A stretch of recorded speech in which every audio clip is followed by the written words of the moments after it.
अब आ रही है भाई आवाज?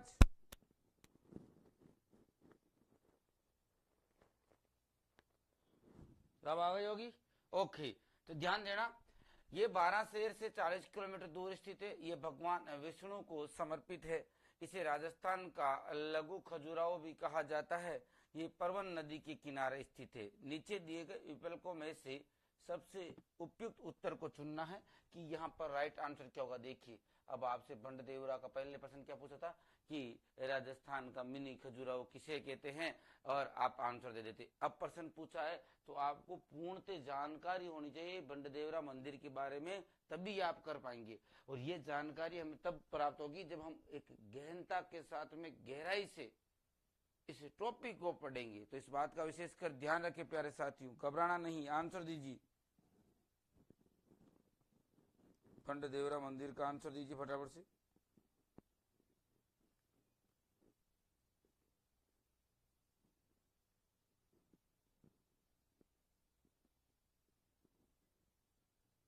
बताओ उत्तर क्या रहने वाला है इसका।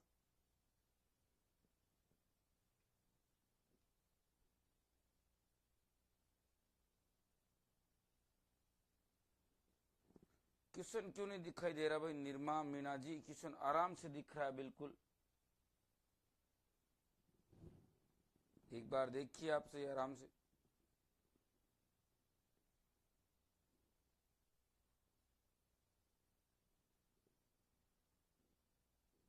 गुड इवनिंग भाई जी चौधरी जी, गुड इवनिंग। बताओ इसका आंसर क्या रहने वाला है।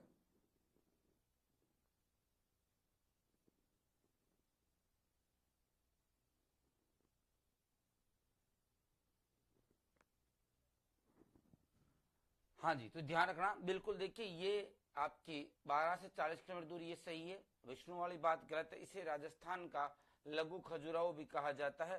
तो ये ए और सी आपके दोनों सही है। केवल ए और सी आपकी कहाँ आ रही है, ये देखिए, केवल एक और सी आ रहे हैं ऑप्शन नंबर ए में। बोलो कहाँ आ रहे हैं? तो ऑप्शन नंबर ए में जो आपकी ए और सी आ रहे हैं, तो यहाँ पर ऑप्शन नंबर ए बिल्कुल सही हो जाएगा।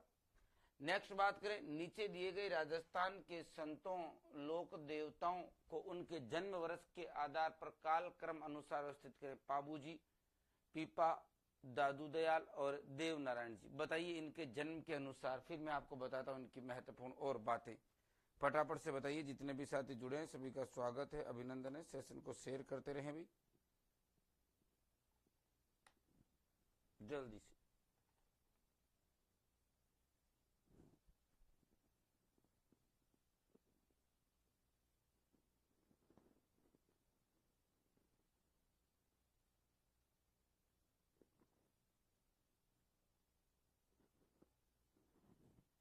देखो इधर सीधी सी बात है भाई, पाबू जी का जन्म कब हुआ था? अरे ध्यान दो, पाबू जी का जो जन्म हुआ है वो पाबू जी का जन्म हुआ है 1200। पाबू जी का जो जन्म हुआ वो हुआ 1239 ईस्वी। संत पीपा का जन्म हुआ था 1425 में। दादू दयाल का जन्म बताया जाता 1544 ईस्वी में। देवनारायण जी का जन्म बताया जाता 1243 ईस्वी में। अब इनको कालक्रम अनुसार व्यवस्थित करना है। तो देखो मेरे हिसाब से यहाँ पर 1239 सबसे पहले पाबू जी ए आ जाएगा, उसके बाद देवनारायण जी डी आ जाएगा, ये रहा ए डी, उसके बाद पीपा, उसके बाद 1544 नहीं, ये होगा ए डी बी और सी, बिल्कुल ये रहा भाई। तो ये आपके कालक्रम अनुसार आपको इनको व्यवस्थित करना था, और ये कालक्रम अनुसार बिल्कुल व्यवस्थित है। Option number D. कितना प्यारा क्वेश्चन पूछा था देखिए। अब आप कह रहे हो कि सर चेंज हो गया मामला, पर्सन आ ही नहीं रहे। तो भाई आपको ये चारों के चारों चीजें जब आपको नोट्स के अंदर अलग से लिखवा रखी है। अब इसने करा क्या है कि आपको प्रश्न पूछा तो चार देवताओं के जन्म एक साथ पूछ ले, हम उसमें घबरा गए। बस ये दिमाग तो क्या हुआ, पर्सन का लेवल अपडेट हुआ है, मैटर परिवर्तन नहीं हुआ। इस बात का ध्यान रखें। तो यहाँ पर option number D is the right answer हो जाएगा आपकी। ठीक है, नेक्स्ट। भीलवाड़ा जिले में शाहपुरा का जोशी परिवार किस लोक कला परंपरा का परंपरागत कलाकार रहा है? मतलब सीधा सा प्रश्न, भीलवाड़ा के जोशी परिवार का संबंध किससे? सांझी, कावड़, मांडना या फिर फड़? देखो एक चीज का ध्यान रखना प्यारे साथियों, कुछ एक प्रश्न ही है जिनमें फेरबदल हुआ। अब ये जो प्रश्न है ये अभी आया है आपके रीट में थर्ड ग्रेड एग्जाम के अंदर, और सामान्य सा प्रश्न है, कोई बड़ी बात नहीं है, कोई बड़ी टेंशन वाली बात नहीं। उत्तर दीजिए सभी साथी।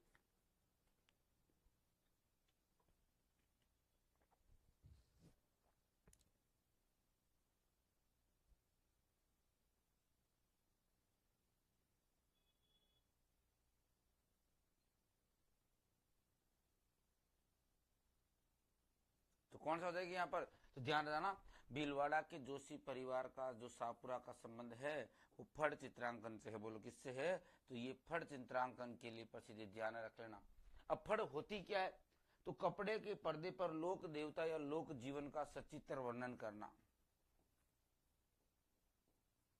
कपड़े के पर्दे पर लोक देवता या लोक देवता या लोक जीवन का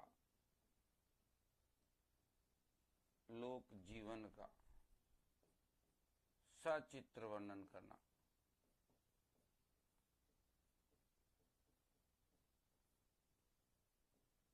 कपड़े के पर्दे पर लोक देवता या लोक जीवन का सचित्र वर्णन करना ही फड़ कहलाता है। ध्यान देना मित्रों, फड़ का जो चित्रकार है, फड़ का चित्रकार, यदि फड़ का चित्रकार पुरुष है तो वो कहलाएगा चितेरा। क्या कहलाएगा? चितेरा। और यदि फड़ का चित्रकार महिला है तो वो कहलाएगी चितेरी। क्या कहलाएगी? चितेरी। तो फड़ का पुरुष चित्रकार चितेरा और महिला चित्रकार चितेरी कहलाती है। ध्यान देना, फड़ शाहपुरा का जोशी परिवार। नेक्स्ट, भीनमाल जालोर से संबंधित तथा शिशुपाल वध के रचयिता या लेखक कवि का नाम बताइए। तो भीनमाल में जब पढ़ाता हूँ आपको क्लियर रूप से लिखवाते हैं कि भीनमाल के उसका नाम क्या है। सोमदेव, कालिदास, कविमाग या फिर उदोतन सूरी। बताओ जल्दी से सभी उत्तर, जितने भी साथी हैं उत्तर सबको देना है भाई।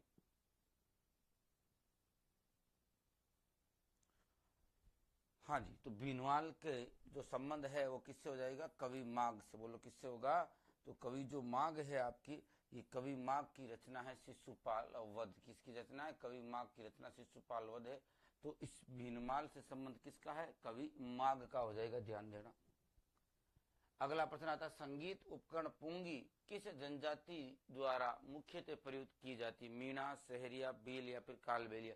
पुंगी किसका प्रमुख वाद्य यंत्र है ये बताना पड़ेगा। तो ध्यान देना मित्रों, पुंगी जो वाद्य यंत्र है वो मुख्य रूप से कालबेलिया जाति का है। कौन सी जाति का है? तो पुंगी वाद्य यंत्र किसका आएगा? आपकी कालबेलिया जाति से संबंधित हो जाएगा। ओके, तो ये कालबेलिया जाति का। नेक्स्ट, कान में कौन सा आभूषण पहना जाता है? मोकड़ी, दामना, बजटी या फिर पीपल पत्ता। कान में कौन सा आभूषण पहना जाता है ये बताइए जल्दी से।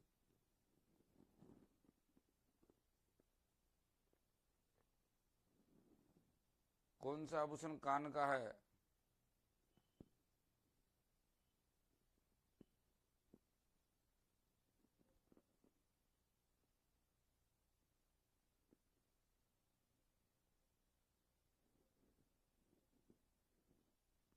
जी हाँ, कान का आभूषण, अरे ध्यान देना, पीपल पत्ता। कौन सा होगा? पीपल पत्ता आभूषण जो होता है वो कहां पर पहना जाता है? तो ये मुख्य रूप से आपकी कान का आभूषण है। नॉर्मल सा, अभी ये देखो, अभी भी थर्ड ग्रेड एग्जाम में यही प्रश्न पूछा था। अगला, सूची 1 व सूची 2 को सुमेलित कीजिए। आओ देखिए बात करते हैं क्या पूछ रहा। सूची 1, राजसमंद झील, पिछोला झील, आना सागर झील और सिलीसेड झील। एक तरफ 4 झीलें पूछी है, एक तरफ 4 इनके स्थान पूछे। अब देखो राजसमंद झील कहां पर है? तो राजसमंद झील हो जाएगी आपकी कांकरोली। पिछोला झील उदयपुर में ही है। आना सागर झील अजमेर के अंदर है और सिलीसेड झील अलवर में है। बिल्कुल नॉर्मल से प्रश्न है। क्या होगा उत्तर? 1 के अंदर 3 जेरा, ये लो यहीं से काम हो गया अपना। तो 1 में 3 एक ही जगह है, 2 में 1, 2 में 1, नहीं नहीं नहीं, देखो राजसमंद झील 1 में 3, ए में 3 तो और कहीं आ ही नहीं रहा भाई। उसके बाद 2 में 1 कैसे आ सकता है? 2 में तो 2 ही आएगा। फिर 3 में 1, 4 में 4। अच्छा ये देखिए यहाँ पर मिस्टेक हुई है, यहाँ पर है ना, ये इस प्रकार से इसका उत्तर होगा। अब देखो ये गलती हो गई, इनसे 3 लगाना भूल गए, तो 1 में 3, 2 में, ये देखिए 2 में 2, 3 में 1 और 4, बिल्कुल थोड़ा सा टाइपिंग मिस्टेक हो गया, कोई बात नहीं। तो ये आपके ऑप्शन नंबर जो 4 है ये इसका राइट उत्तर हो जाएगा। राजसमंद झील कांकरोली के अंदर है, पिछोला झील उदयपुर में, सॉरी पिछोला झील आपकी उदयपुर में, आना सागर झील अजमेर में और सिलीसेट झील अलवर में। हिंदुओं द्वारा किन को श्री कृष्ण का अवतार और मुस्लिमों के द्वारा रामसा पीर के रूप में पूजा जाता? बहुत अच्छा प्रश्न है, बिल्कुल इजी प्रश्न है, लेकिन कई बार पूछा जाता है कि कौन से लोक देवता को कृष्ण का अवतार और रामसा पीर कहा जाता है। अब ये जितने भी प्रश्न मैं अभी करवा रहा हूं आपको, ये सारे प्रश्न अभी ग्रेड 3 के एग्जाम में आए हैं। मुझे बता दो अभी तक कितने प्रश्न कर लिए हमने? 10 प्रश्नों में से सिर्फ 2 प्रश्न आए होंगे जो थोड़े से अटपटे से थे, हालांकि उत्तर उनका भी नोट्स में से ही है। तो हवा बढ़ाने की या जो हवा बना रहे उनके चक्कर में आने की जरूरत नहीं है, अपना कंटेंट थोड़ा सा गहनता के साथ पढ़े, निश्चित तौर पर सफलता होगी। और राजस्थान इतिहास कला संस्कृति का संपूर्ण नया बिल्कुल प्रमाणित पुस्तकों पर आधारित अपडेट कोर्स मैया पाठशाला पर लॉन्च कर दिया गया है। मात्र मैया पाठशाला मोबाइल एप्लीकेशन पर आपको 399 रुपए में राजस्थान की संपूर्ण इतिहास, प्राचीन, आधुनिक और रियासत काल का सारा और राजस्थान की संपूर्ण कला संस्कृति, चाहे आप किसी भी एग्जाम की तैयारी कर रहे हैं, वो कंप्लीट कोर्स आपको मात्र 399 मिल रहा है और वो कंप्लीट मैं पढ़ाने वाला हूँ। तो रामदेव जी हो जाएंगे यहाँ पर। उत्तर क्या होगा? तो रामदेव जी को कहा जाता है रामसा पीर, और रामदेव जी को क्या कहा जाता है आपके? तो रामदेव जी को कहा जाता है कृष्ण का अवतार। सूची 1 और सूची 2 को सुमेलित कीजिए। कान्हादेव प्रबंध, गंगा लहरी, पृथ्वीराज रासो, बिसलदेव रासो। इधर चंद बरदाई, पद्मनाभ, पृथ्वीराज राठौड़ और नरपति नाल। बहुत अच्छा प्रश्न। राजस्थानी साहित्य से रचना उठाकर आपको सुमेलित करने के लिए कहा गया है।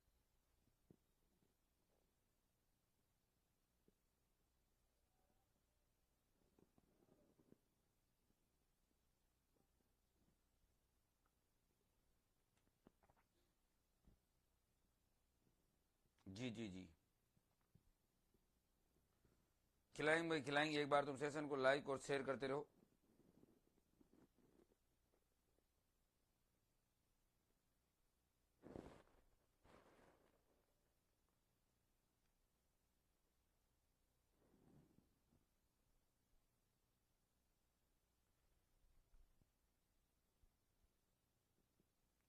आवाज कम आ रही, आवाज का कुछ करेंगे भाई, कल है ना, थोड़ा सा आज सबर रखो। तो ध्यान देना, कान्हादेव प्रबंध रचना किसकी है? पद्मनाभ की है। गंगा लहरी रचना पृथ्वीराज राठौड़ की है। पृथ्वीराज रासो किसकी है? चंद्रवरदाई की है। और विसल देवदासो नरपति नाले की है। तो देखिए 2 3 1 4 कहां पर है? 2 3 1 4 ये रहा। ऑप्शन नंबर बी के अंदर स्पष्ट नजर आ रहा है। बताइए कहां प्रश्न में दिक्कत आई अपने को? बस हुआ क्या, पहले ये पूछता था कि निम्न में से नरपति नाले की रचना है, आप कर देते थे कि बिसल देव रासो। अब वो 4 रचना एक प्रश्न में पूछ रहा है और वो अलग अलग जगहों से आपके लिखी हुई है कॉपी के अंदर, तो बस वही कंटेंट आपको ध्यान में रखना। नेक्स्ट, राजस्थान का कौन सा मेला आदिवासियों का कुंभ कहा जाता है? कपिल मुनि का मेला, बरतही का मेला, गलियाकोट उर्स या फिर बेनेश्वर मेला। राजस्थान में आदिवासियों का कुंभ किसे कहते हैं? आप इसका आंसर बताओ, जब तक मैं आदिवासियों संबंधी 2 बातें और लिख दूं। एक तो आदिवासियों का दूसरा कुंभ,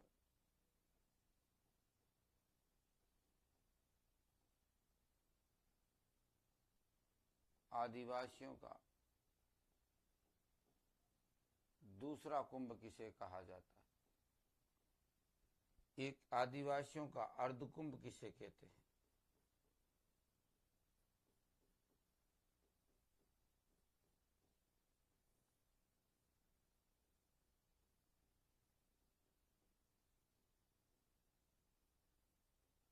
आदिवासियों का अर्धकुंभ किसे कहा जाता है? ध्यान देना, आदिवासियों का जो दूसरा कुंभ कहते हैं ना, ये मैं बता देता हूं आपको, गोटिया अंबा।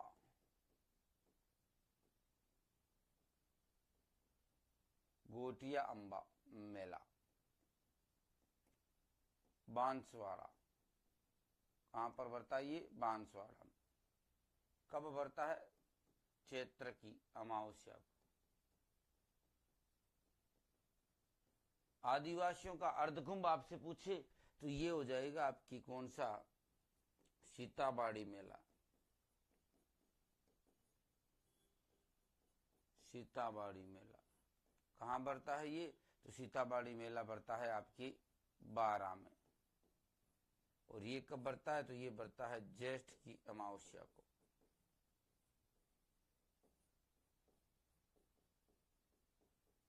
तो ये ध्यान रखना, आदिवासियों का अर्ध कुंभ, आदिवासियों का दूसरा कुंभ, और इधर आपसे पूछा आदिवासियों का कुंभ, तो आपका क्वेश्चन जो उत्तर आया है वो आया बेणेश्वर मेला। कौन सा मेला? बेणेश्वर मेला। और गुरुजी जब इनका बताए, इनका ही बता दो। जी हाँ, बेणेश्वर जो मेला है ये बढ़ता है आपके डूंगरपुर, और ये बढ़ता है माघ पूर्णिमा।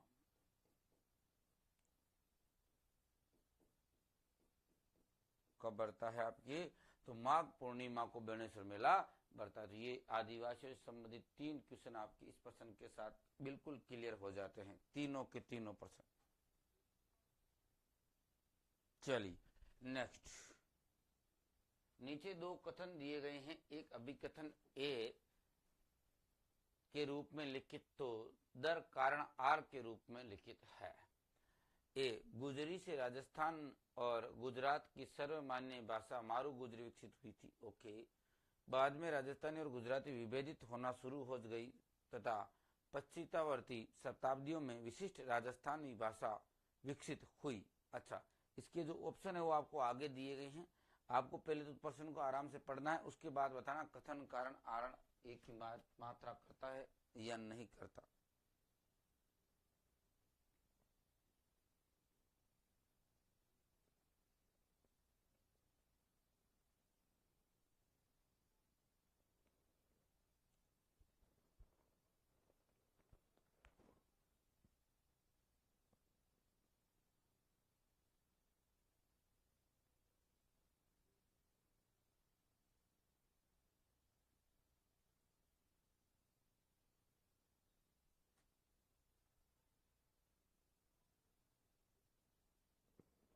बताइए भैया, आवाज नहीं आ रही है, ये तो कैसे हो सकता है?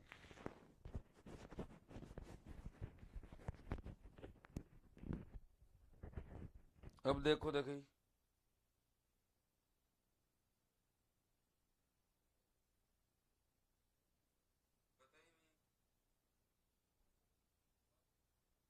आ तो रही है यार, आपके पास क्या मिस्टेक है?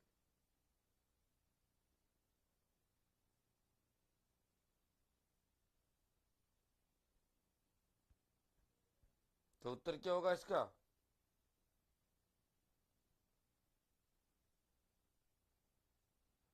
अरे ध्यान रखना, बिल्कुल देखिए उत्तर आपके जहां तक बात करें तो ये दोनों ही कथन क्या है?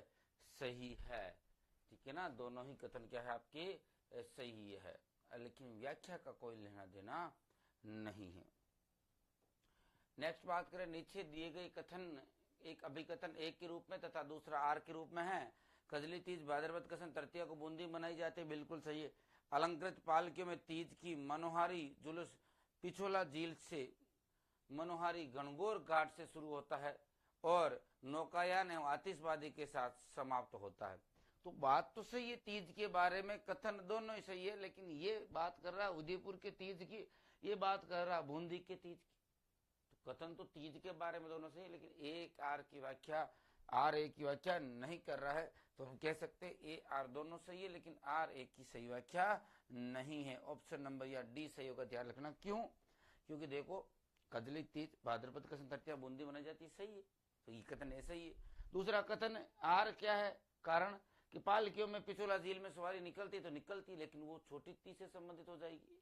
दूसरी बात, बूंदी अलग है, उदयपुर अलग है, तो इसकी व्याख्या तो नहीं हुई है। तो यहाँ पर ऑप्शन नंबर हमने क्या सही किया? Option number D.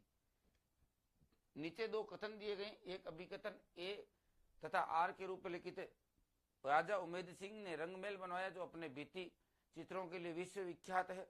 उनके शासनकाल में बूंदी शैली ने नवीन मोड़ लिया वनस्पति प्राणी विविधता, बहुरंगी बादल और झीलें संपूर्ण समृद्धि से निरूपित होना शुरू हो गई।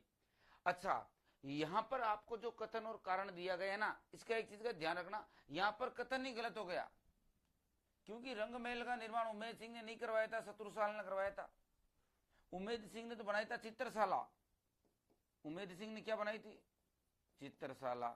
या फिर रंगशाला का निर्माण किसने करवाया? तो वो उमेद सिंह ने करवाया, जिसको कहते हैं भित्ति चित्रों का स्वर्ग। भित्ति चित्रों का स्वर्ग कहा जाता है। क्या कहा जाता है? तो भित्ति चित्रों का स्वर्ग कहते हैं।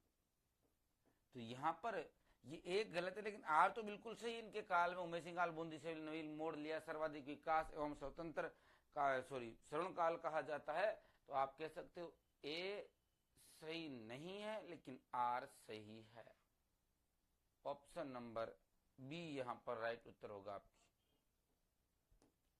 क्या उत्तर होगा राइट? ऑप्शन नंबर बी यहां पर सही होगा। देखो कितने प्यारे और कितने घुमाए हुए प्रश्न आपसे पूछे जा रहे, बड़े ही शानदार तरीके से। मित्रों ध्यान रखना है, जितने भी साथी एक बार नए जुड़े हैं, आते ही क्लास में सेशन को थोड़ा लाइक कर दिया करें। Okay, next. चैत्र कृष्ण सप्तमी व अष्टमी को जयपुर के चाकसू तहसील में कौन सा मेला लगता है? देखो बिल्कुल इजी और सीधा सा प्रश्न पूछा, आप कह रहे हो कि प्रश्न बदल गए, तो ज्यादा टेंशन नहीं लेना है। 4-5%, 7%, 10%, 100 में से ऐसे आ जाएंगे जो कथन कारण या थोड़े चकराने वाले हैं। तो यदि अपन गहनता के साथ अध्ययन करेंगे और इस प्रकार से प्रैक्टिस करेंगे तो सफलताएं निश्चित हमारे हाथों में होगी, चिंता करने कोई बात नहीं है। ओके, अब तो आवाज आ रही है?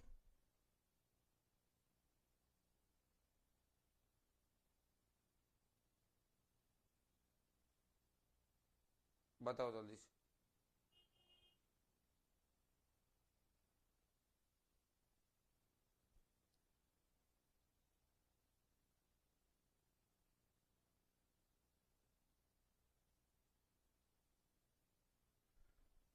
ठीक है, तो यहां पर ध्यान रखना, किसका मेला बढ़ता है? शीतला माता का मेला।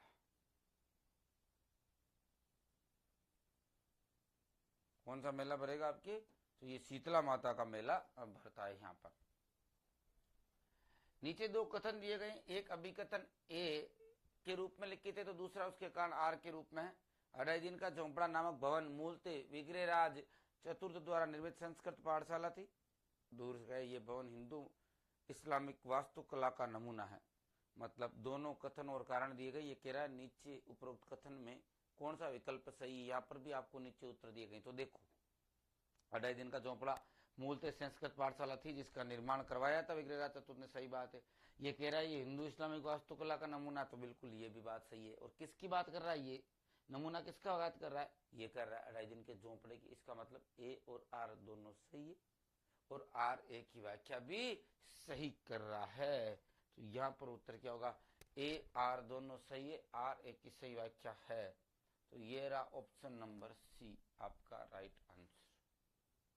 कौन सा उत्तर हो जाएगा? तो ऑप्शन नंबर सी यहाँ पर राइट आंसर हो जाएगा। ओके, ए आर की सही व्याख्या है और आर ए दोनों कथन भी क्या है? सही है। राजस्थान की सबसे अधिक प्रयुक्त की जाने वाली बोली कौन सी है? हम कह सकते हैं इसको राजस्थान की मानक बोली।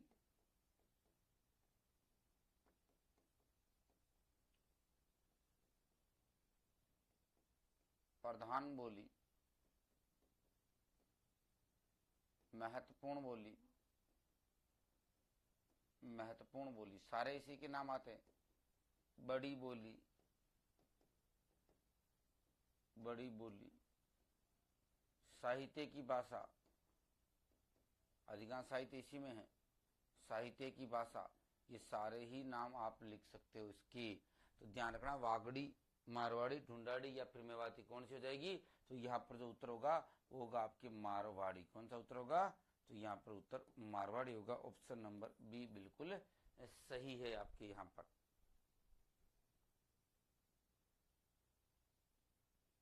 तुम आंसर ही नहीं दे रहे हो यार, क्या ही बात हुई तुम्हारे?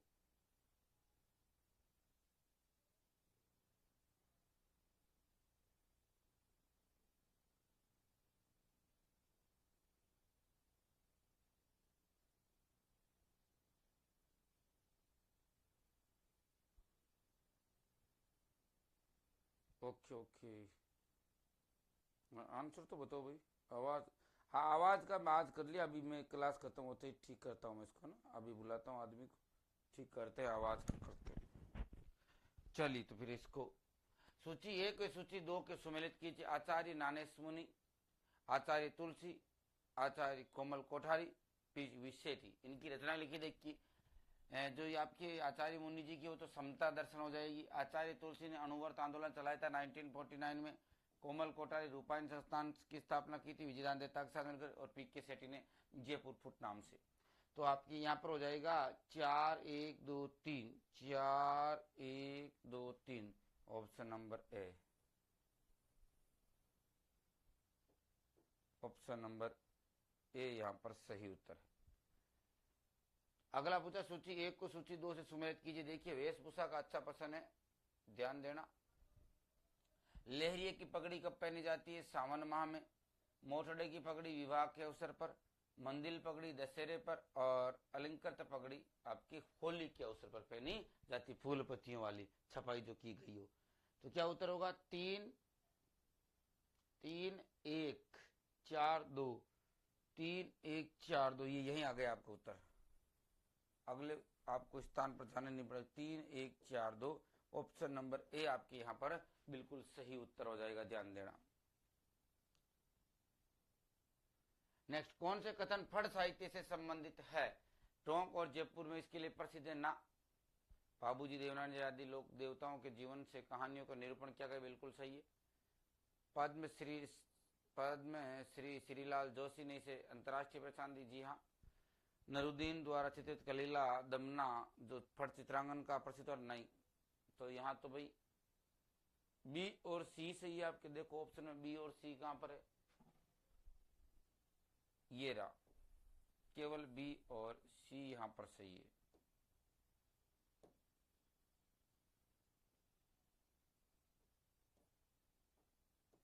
बी और सी उत्तर सही है आपकी। ओके, तो यहाँ ध्यान रखना, पद्म श्रीलाल जोशी का संबंध फड़ चित्रांगन से, और देवनानी बाबूजी फड़। हाँ, फड़ आप पूछे उदयपुर जयपुर इसके लिए प्रसिद्ध, नहीं, इसके लिए प्रसिद्ध कौन है? शाहपुरा भीलवाड़ा प्रसिद्ध है।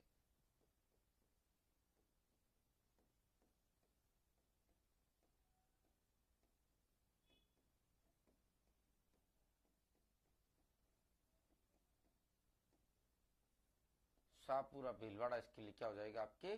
प्रसिद्ध। ओके, तो चलिए अब मैं कर देता हूँ आवाज कर आपके सिस्टम सेट कर देता हूँ। बाकी अपन इसके आगे की प्रश्नोत्तरी नेक्स्ट क्लास में करेंगे ना। थोड़ा सा ध्यान रखें, समय 7 बजे का है, जुड़ जाया करें। 5-10 दिन जब अपन रेगुलरिटी रखेंगे तो अपना विद्यार्थियों की संख्या बढ़ती जाएगी, प्रश्नों की चीजें बढ़ती जाएगी, और जैसे जैसे विद्यार्थी बढ़ते जाएंगे उस हिसाब से एक शिक्षक का भी जोश बनता जाएगा, अच्छा अच्छा कंटेंट मिलेगा। याद रहे, नवीनतम अपडेट जो है आपके जीके, उसको आधार मानकर यदि आप राजस्थान इतिहास कला संस्कृति का बेहतरीन पीपीटी के माध्यम से अध्ययन करना चाहते हैं, जो हस्तलिखित मेरे द्वारा लिखे, तो आप मैया पाठशाला मोबाइल एप्लीकेशन डाउनलोड करके मात्र 399 में राजस्थान इतिहास और कला संस्कृति का एक नवीनतम लाइव कोर्स ले सकते हैं, ठीक है ना। बाकी मैं ये जो कुछ इश्यू आ रहे हैं आपकी आवाज वगैरह के, उसको ठीक करवा के कल मिलते हैं शाम को 7 बजे। तब तक के लिए आप सभी को धन्यवाद, सभी को जय हिंद, जय जय राजस्थान।